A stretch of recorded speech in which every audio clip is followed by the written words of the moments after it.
Hi everybody, it's Caitlin, and today we're going to be talking about writing exercises. Writing exercises are an important part of building your skill set as a writer. They help you to come out of your comfort zone and can help you practice things you're not really good at doing. If you're struggling with dialogue, using a prompt can help you get the words flowing. Same for if you're struggling with setting a scene. Every writer needs practice. It's like any skill set, the more you use it, the more adept you'll become with that skill set. I personally love using writer exercises to help me grow as a writer, and I struggle with pacing and I have a tendency to info dump. My dialogue struggles because of this. So I often do writing exercises in which I have to set a scene or create a string of dialogue without info dumping or letting the scene stray too far from the prompt. I've found writing exercises really helpful since you're offered a creative freedom you might not get while writing your novel. There's this blank space that isn't usually present when you have to stick to the strict outline you already have for a scene. Likewise, if you want to work on making something flow from point A to point B, you can set that goal for yourself and not feel the pressure to absolutely get it right because it isn't something anyone else has to see. It's just practice. Writing prompts are best when done every day or for as many days as you can set aside to do them. I know life can get in the way, but practice is the best way to improve your writing skills. I like to do them before I begin work on my novel because they help to get my creative juices flowing and I get to feel accomplished before the big daunting part begins. So let's do a sample writing prompt here. Here I have a sample writing prompt from writingexercises.co.uk. I used their create a setting writing prompt. You can see the link right here. I'll also have the link available in the description. The writing prompt that it gave me was, it's noon, there's a mist rolling in, you're in the heart of a city, there's an electrifying feeling in the place. I decided to set myself, so the first thing that you need to know regarding any of your exercises is no editing. The first thing that you're going to do is no editing. You're not going to hit the backspace, you're not going to hit Control Z or whatever your hotkeys are for that particular editing option. I also will sometimes set a maximum or a minimum number of words that I have to get done in that time in order to kind of put a little more pressure on myself. This particular speed run that we're going to do here is 3 minutes. I've already done it just to speed things along so that no one has to listen to me go on and on and on for 3 minutes. I'll usually, however, set myself a much longer speed run time, usually somewhere in the 5 to 10 minutes, but it can really be as long as you have a time available. So the writing exercise that I did came up like this. The sun was high in the sky of New York. A foggy mist was rolling through the buildings with a sharp scent of pain. Hida could feel the electric sense in the air, a feeling that wound up her spine with the thick scent of pain.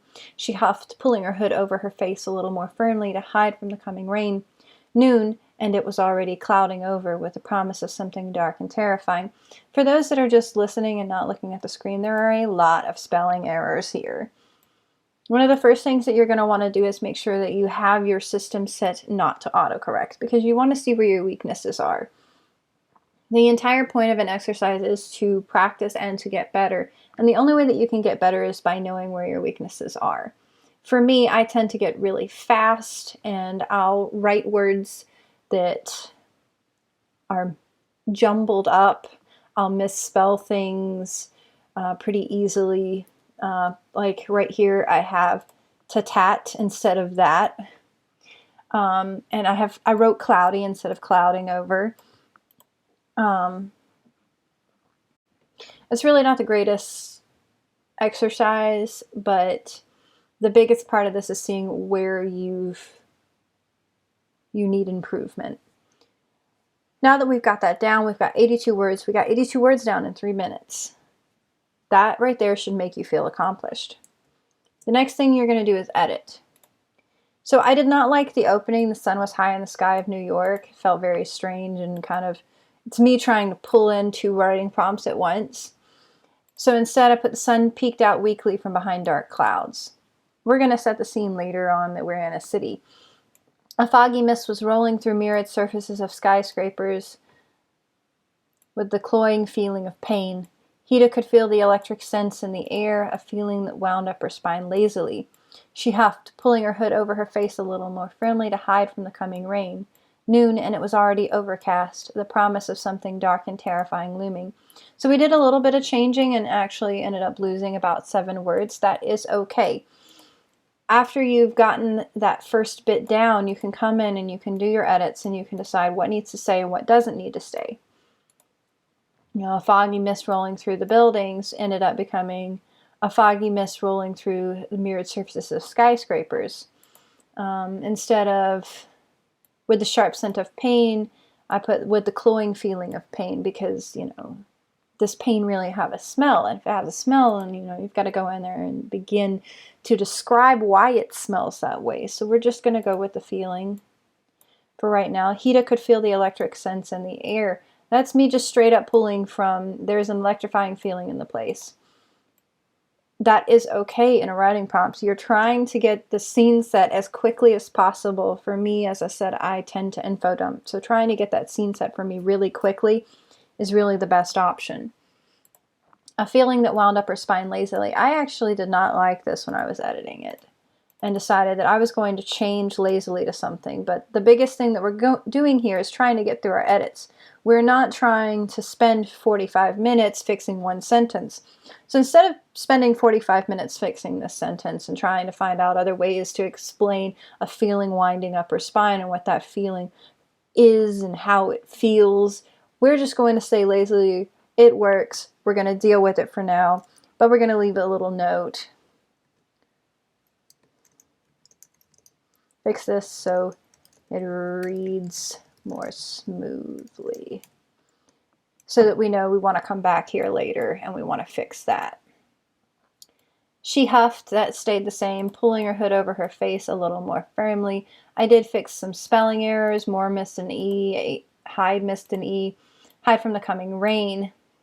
Noon, and it was already instead of clouding over with the promise, noon and it was already overcast. That's one of the moments where we can kind of cut our overwriting. We don't need to say clouding over. We have the word overcast. That means to be clouding over. With the promise of something dark and terrifying. So I cut the word with. My tendency is, again, I like to overwrite, so I put more. So in this particular prompt, I cut as much as I could. I lost 7 words, which is good for me.